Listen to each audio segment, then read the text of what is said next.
Hello students, we are seeing class 9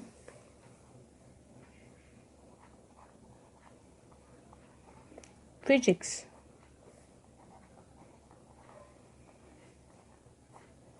Gravitation.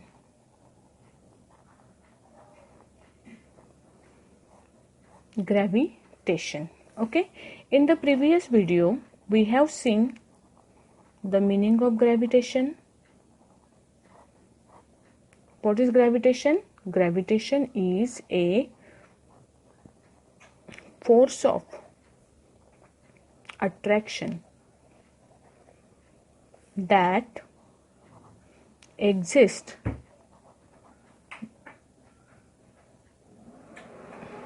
between any two objects in the universe. Okay, that we have studied in our previous video in detail. Gravitation means what? The force of attraction between any two objects in the universe. We have seen some important features of gravitation. What were they? Gravitation force के कुछ features हमने देखे हैं. First is gravitational force is a weak force. We can see the effect of gravitational force only in the case of massive object. Object जब size में बहुत बड़े हैं तो ही हम ग्रेविटेशन का इफेक्ट देख सकते हैं, otherwise its effect is not shown. Okay, we can see the effect of gravitation only in the case of heavenly objects, for example planets, stars, etc. This is the first feature of gravitation. It is a weak force. Second, we can say that it is a long range force. Long range force मतलब we can see the effect of gravitational force through very very large distances. बहुत दूर तक, जैसे कि सन और अर्थ के बीच में distance कितना ज़्यादा है, still we can say that there is a force of attraction between them. Why? Because it is a long range force.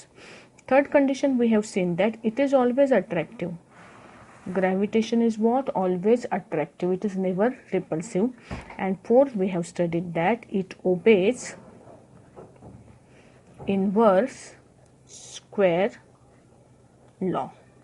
Inverse square law का मतलब क्या होता है कि ये फोर्स ऐसा है जो डिस्टेंस के स्क्वायर के को इनवर्सली प्रोपोर्शनल है ना. हमने न्यूटन्स लॉ ऑफ ग्रेविटेशन में this thing we have studied. So this is the fourth characteristic of gravitation. What is it? It obeys inverse square law. ठीक है ना. ये भी हमने क्या किया है डिटेल में, इसकी स्टडी भी इसके पहले वीडियो में हमने की है. इसके बाद भी we have studied Kepler's laws of motion. Kepler's laws of motion.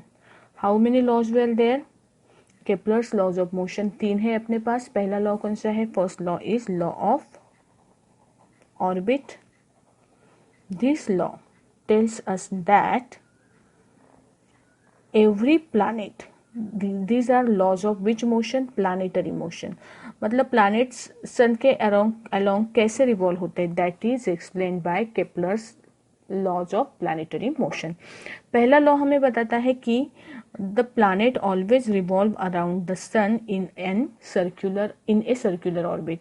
Every planet revolve around sun in a circular orbit in such a way that sun is always present at one of its foci. Her elliptical orbit अगर आप consider करते हो तो उनको कितने focus होते हैं? 2 focus होते हैं ना. तो ये जो फोकस है, ये दोनों में से कोई तो भी एक प्लेस पे सन प्रेजेंट होगा और इसके अलोंग ऑब्जेक्ट जो है प्लैनेट है वो क्या है? इलिप्टिकल ऑर्बिट में रिवॉल्व होगा. ये है first law, Kepler's first law.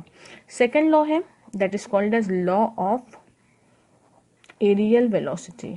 Aerial velocity, law of areal velocity. Law of areal velocity आपको क्या बताता है कि ये जब मोशन परफॉर्म होता है ना, तो जैसे देखो अभी यहाँ पे डिस्टेंस जैसे जैसे कम ज़्यादा होता है, यहाँ पे सन है आपका प्लैनेट, यहाँ पे होगा, यहाँ पे होगा, यहाँ पे होगा, यहाँ पे होगा, यहाँ पे होगा, यहाँ पे होगा, यहाँ पे होगा, यहाँ पे होगा. उसका डिस्टेंस जो है सन से क्या होता है? चेंज होते रहता है ना. जैसे मैं ये पर्टिकुलर पोजीशन कंसिडर करूँ या ये पर्टिकुलर पोजीशन कंसिडर करूँ, आप क्लियरली देख सकते हो कि दोनों पोजीशन के बीच में डिस्टेंस कैसे है? ज़्यादा है. जब डिस्टेंस ज़्यादा होगा तो इसका इफेक्ट उसके प्लैनेट के स्पीड के ऊपर भी होगा।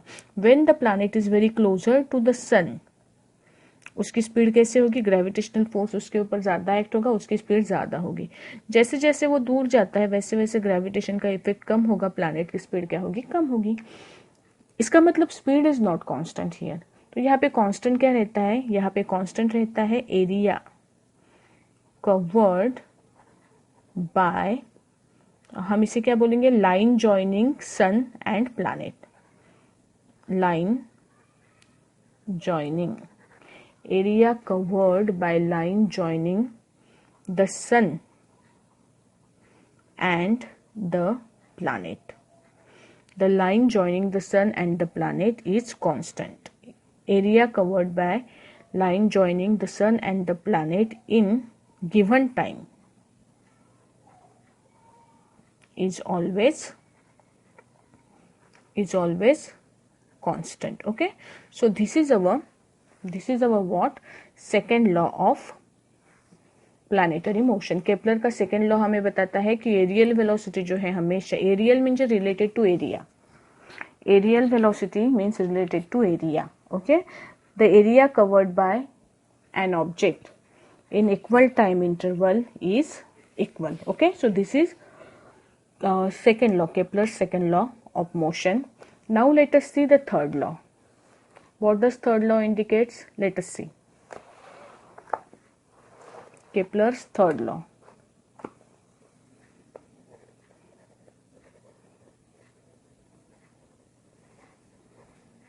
The law states that T square is directly proportional to R cube. The law states that T square is directly proportional to R cube. What is the meaning of this? It means that T means what? T means time period. Time period of revolution. T is time period of revolution. Okay, and R is mean radius of elliptical orbit. अभी elliptical orbit अगर आप consider करोगे तो उससे एक से ज्यादा distances है ना, फोकल लेंथ बोलेंगे हम उसको, या तो हम क्या करेंगे, ये बहुत सारी जो डिस्टेंसेस है, लाइन जॉइनिंग्स जो है, ये 1 2 3 4 5, ये सारों का हम क्या कंसिडर करेंगे, मीन कंसिडर करेंगे। और ये जो मीन है, ये मीन उसका क्यूब और टाइम का स्क्वायर, टाइम पीरियड का स्क्वायर, ये दोनों क्या होते हैं, एक दूसरे को डायरेक्टली प्रोपोर्शनल होते हैं। This is Kepler's third law of motion. कैसे देखो, T square is directly proportional to R cube. यहाँ पे टी क्या है, टाइम पीरियड है, आर क्या है, मीन डिस्टेंस है, mean radius you can say. तो ये टी स्क्वायर और आर क्यूब का रेशियो कितना होता है, हमेशा कांस्टेंट होता है। ये चीज हम प्रॉब्लम सॉल्व करने में इस्तेमाल करने वाले हैं। इसका मतलब अगर आपको दो अलग अलग प्लैनेट्स कंसिडर किए हैं, दिए हैं, तो उसका टाइम पीरियड अगर आपको दिया है और आपको बोला कि रेडियस डबल हो गई, रेडियस ट्रिपल हो गई, या टाइम पीरियड हाफ होगा, तो बाकी की वैल्यू कैसे चेंज होगी। तो ये आप ये फॉर्मूले के ऊपर से कर सकते हो कि T square upon R cube is always constant. इसका मतलब है कि मेरे पास अगर अलग अलग वैल्यूज है सेट के, T1 R1 और T2 R2, अगर मेरे पास दो वैल्यूज का सेट है तो इसका रेशियो मैं कैसे कंसिडर कर सकती हूँ, इक्वल कंसिडर कर सकती हूँ। Okay, so this is Kepler's third law of motion. ठीक है, T square upon R cube is directly proportional to each other. Okay, T square and R cube are proportional to each other. T square and R cube are proportional to each other. This is third law. It is also called as law of periods. It is also called as law of periods. ठीक है, इसके बाद भी हम आगे बढ़ते हैं। Okay, now we are seeing Newton's law of gravitation. Newton's law of gravitation. The law states that there exists a force of attraction between any two objects in the universe. There exists a force of attraction between any two objects in the universe. Okay, and this force of attraction,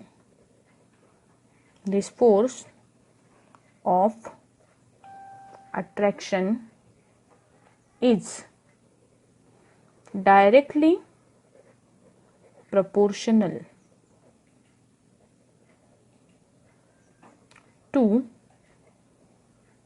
product of their masses and is inversely proportional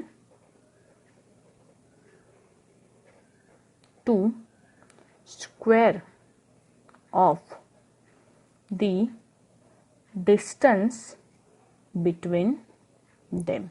Okay, the law states that there exists a force of attraction between any two objects in the universe. This force of attraction is directly proportional to product of their masses and is inversely proportional to square of the distance between them. दोघांच्या प्रोडक्टला directly proportional आणि डिस्टन्सला inversely proportional. कोण? Force. Okay, suppose these are two objects, object A, object B. Okay, let us consider two objects A and B as shown in figure. Okay, m1 be the mass of object 1, m1, m2 masses of object A and B, and the distance between them is r. Okay, small r is the distance between them, the distance between them. मग तुम्हाला law काय सांगतो पहा. The law states that the force of gravitation is directly proportional to product of their masses. त्यांचे masses जे आहे m1 m2 यांच्या प्रोडक्टला हा डायरेक्टली प्रपोर्शनल आहे. F is directly proportional to product m1 m2 and F is inversely proportional. Inversely proportional जो number आहे तो आपण कशामध्ये लिहितो? रेसिप्रोकल मध्ये लिहितो. F is inversely proportional to r square. If I combine these two equations, then I get what? F equal to F directly proportional to m1 m2 upon r square. Okay, F directly proportional to m1 m2 upon r square. हे equation लक्षात ठेवा. काय मिळाले तुम्हाला equation पहा. F directly proportional to m1 m2 upon r square. Okay, हे equation आहे प्रपोर्शनॅलिटीचं. You write the equation in this form. आता प्रपोर्शनॅलिटीचा मिनिंग काय आहे की हा नंबर तुम्ही कॉन्स्टंटच्या फॉर्ममध्ये लिहू शकता. F इक्वल टू काय लिहू शकता तुम्ही? G m1 m2 upon r square. G तुम्ही काय करता जेव्हा तुम्हाला इक्वेशन या फॉर्म मध्ये दिलेलं असतं की any number is directly proportional to another number, you can write it in the form of constant. You can write it in the form of constant. Here in this problem we have written the constant as g. Okay, F is equal to G m1 m2 upon r square. This is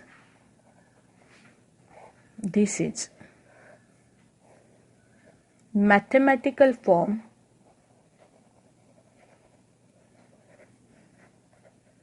of Newton's law of gravitation. This is mathematical form of what? Newton's law of gravitation. Newton's law of gravitation. Formula लक्षात घ्या काय आहे. F equal to G m1 m2 upon r square. F equal to what? G m1 m2 upon r square. ठीक आहे. इथे capital G note. What is capital G? We have seen that it is universal gravitational constant. It is universal gravitational constant and the value of G is, it is 6.67 into 10 raised to minus 11 unit Newton meter square per kilogram square. याच्या आधीच्या व्हिडिओमध्ये हा unit कसा काढायचा तो आपण पाहिला होता. ठीक आहे ना. युनिट कसं काढतो आपण जीचं? यासाठी unit of G we have seen. Unit of G equal to what? Formula माहिती आहे मला.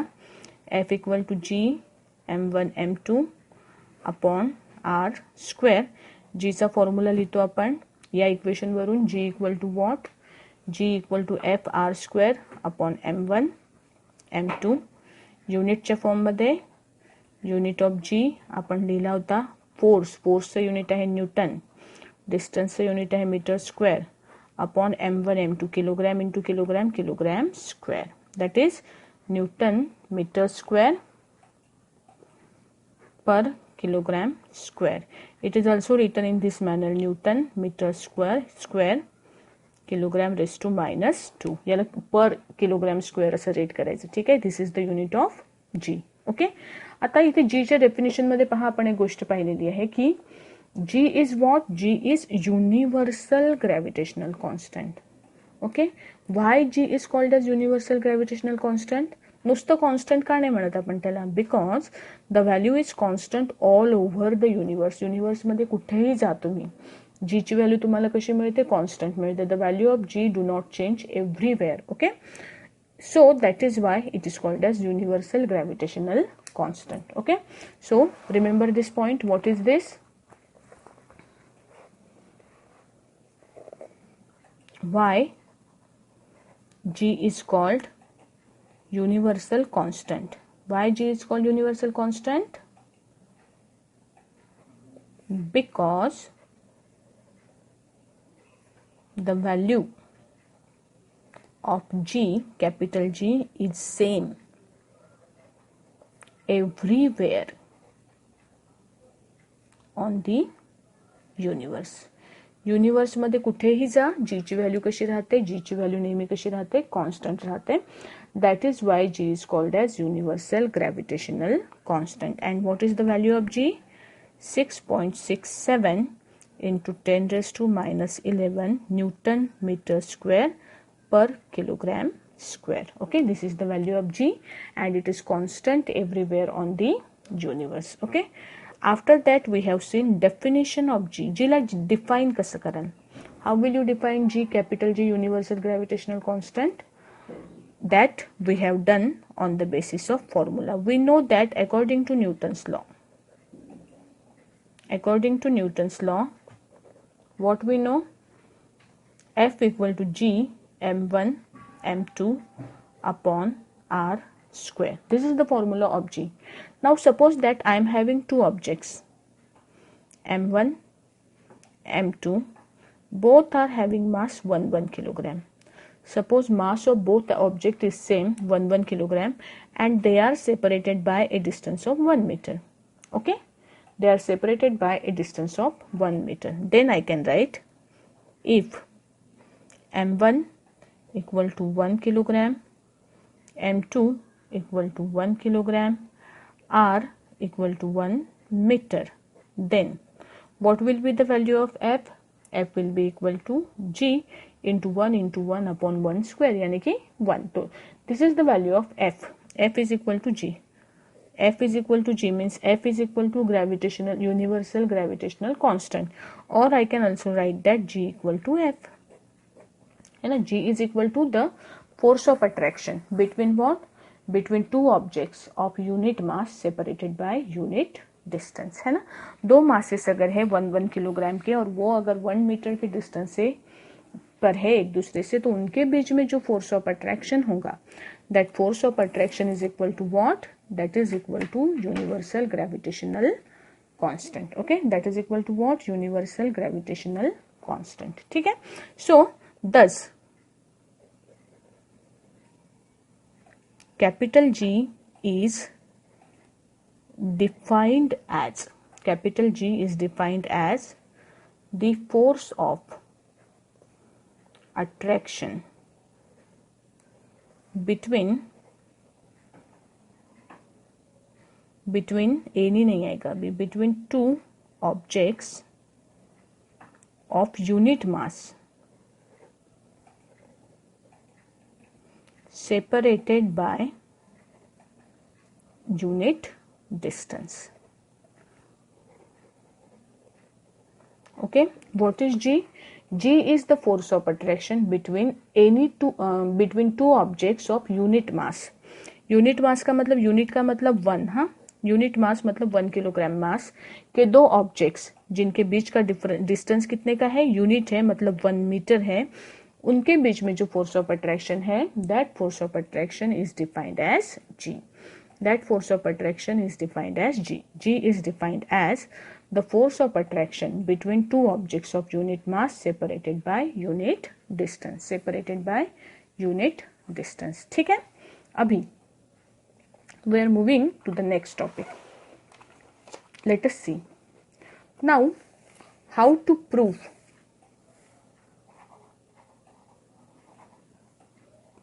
of inverse square law.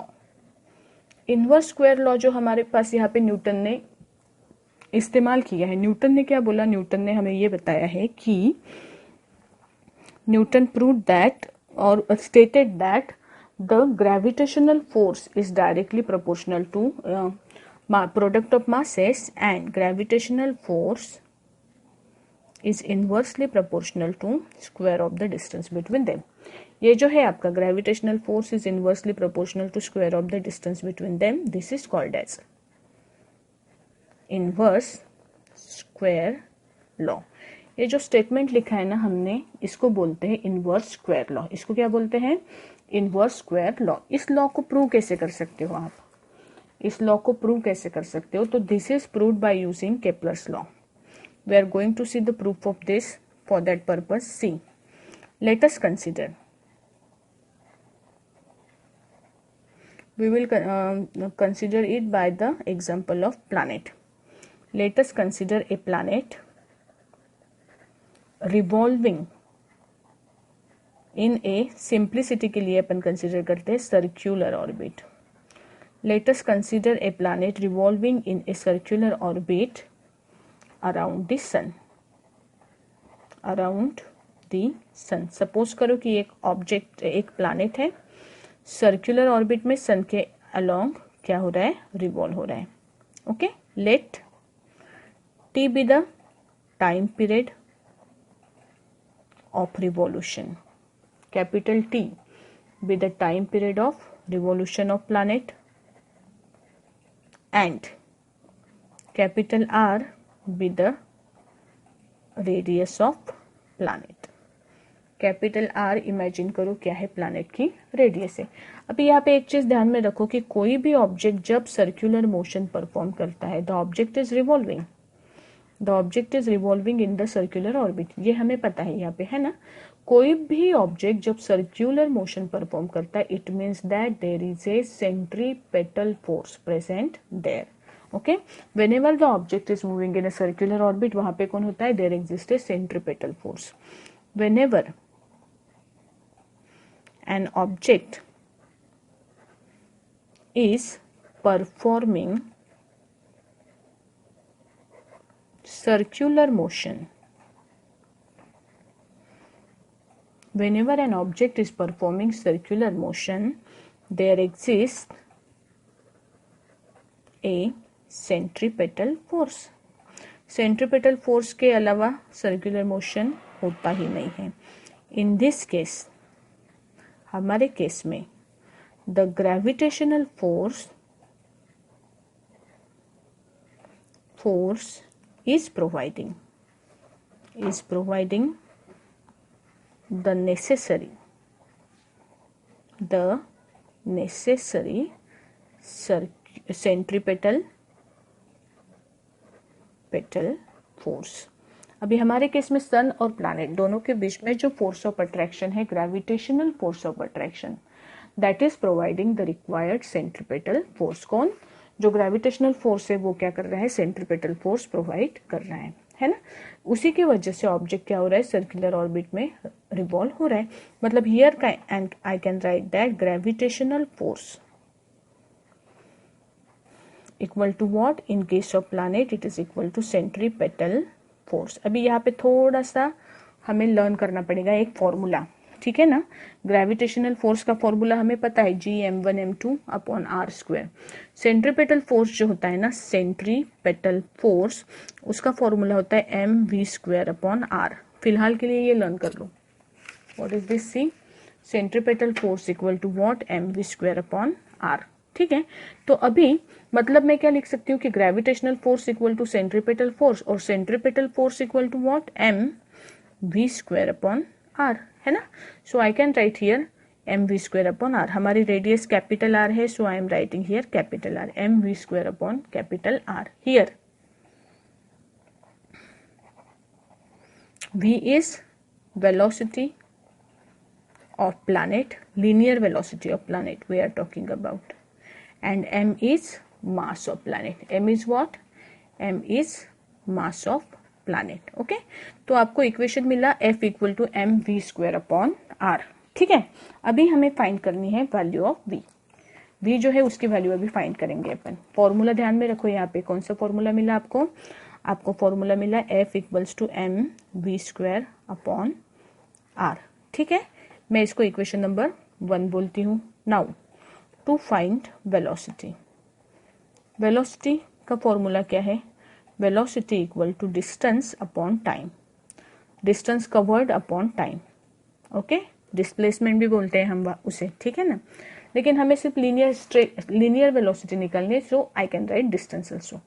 Velocity equal to distance upon time equal to in one revolution, in one revolution object अगर एक revolution perform करता है तो distance covered by object that is equal to circumference that is twice by r. In one revolution distance equal to twice by r, और time equal to होता है time period, time equal to time period, मतलब इसकी value आएगी capital T, है ना।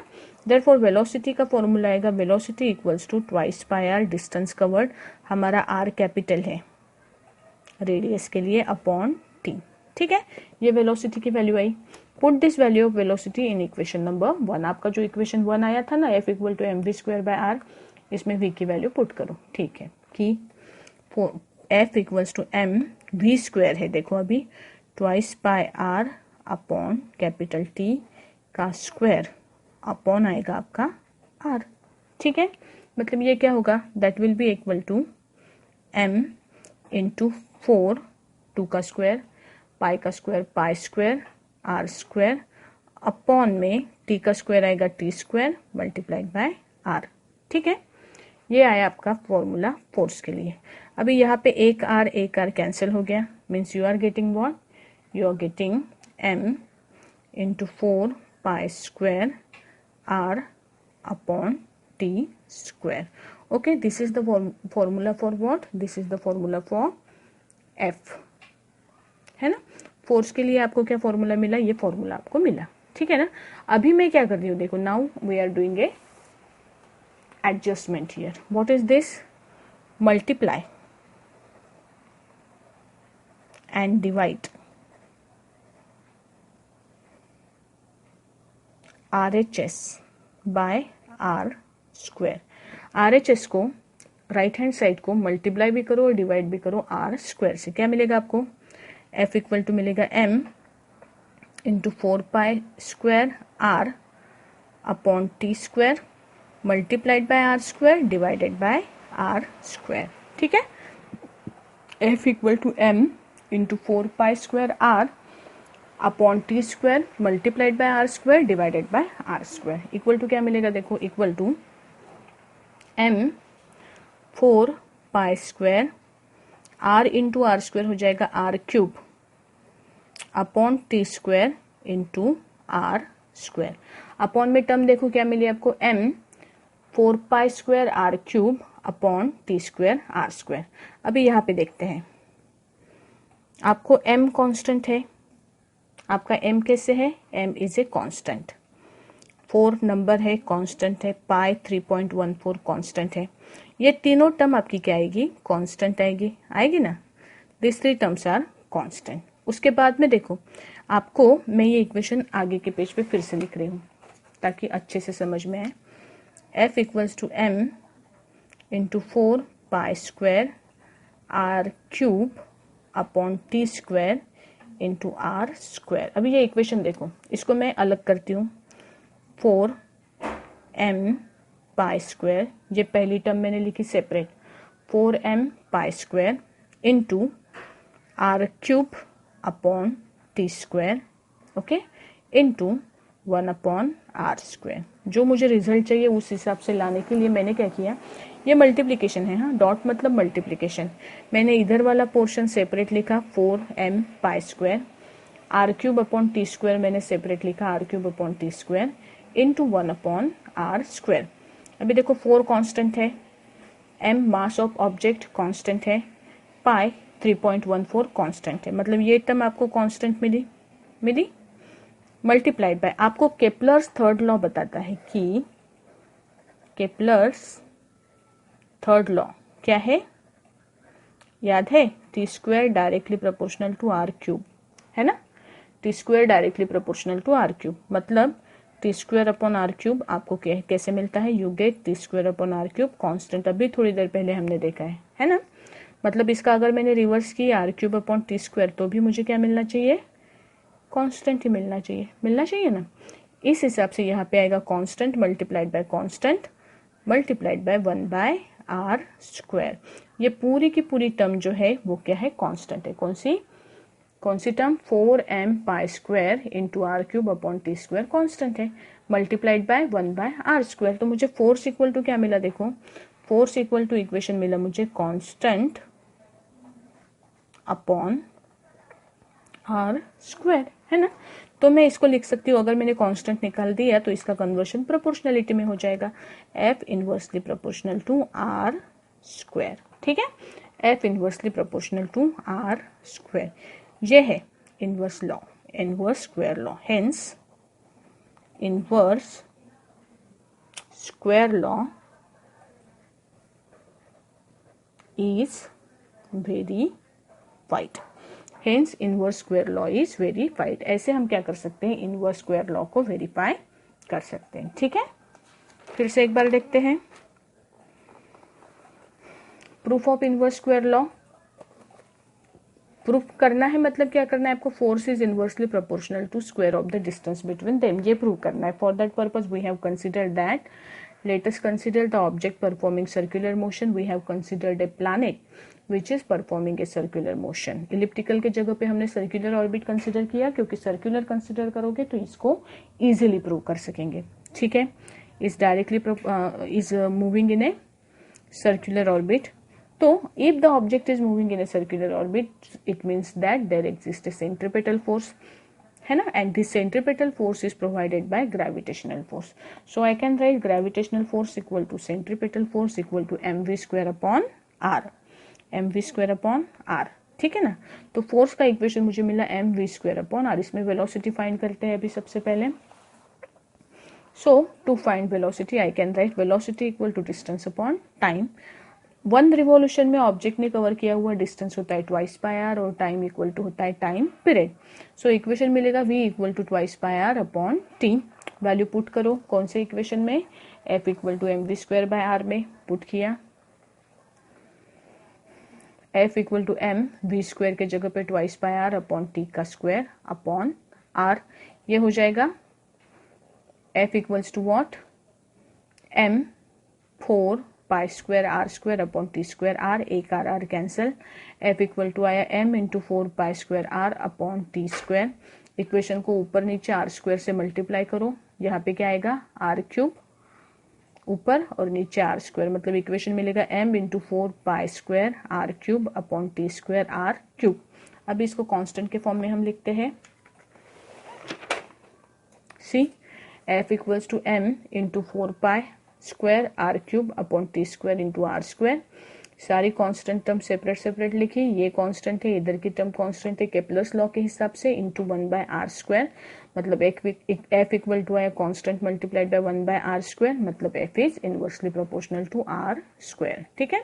सो what is this is the proof of inverse square law, ठीक है। बाकी का नेक्स्ट वीडियो में देखते हैं।